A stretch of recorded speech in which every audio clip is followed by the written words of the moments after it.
ఇంక సరే లాస్ట్కి వచ్చే కొందికి ఇంకా పెద్ద స్కెచ్ వేసాడు.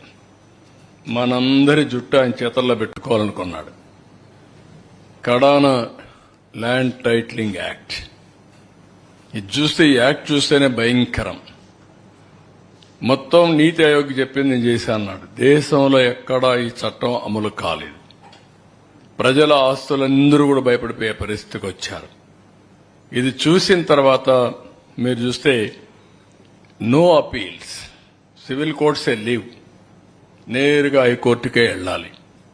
ఇంకొక పక్కన దీంట్లో మనం చూసినప్పుడు ప్రైవేటు వ్యక్తులను కూడా ల్యాండ్ టైటిలింగ్ ఆఫీసర్గా పెట్టుకోవచ్చు.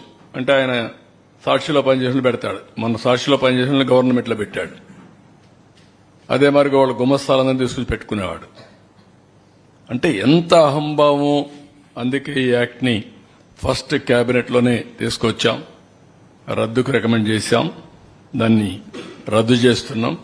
కానీ ప్రజలకు తెలియాలి, ఆ యాక్ట్ యొక్క వివరాలు ప్రజలు చర్చించాల్సిన అవసరం ఉంది.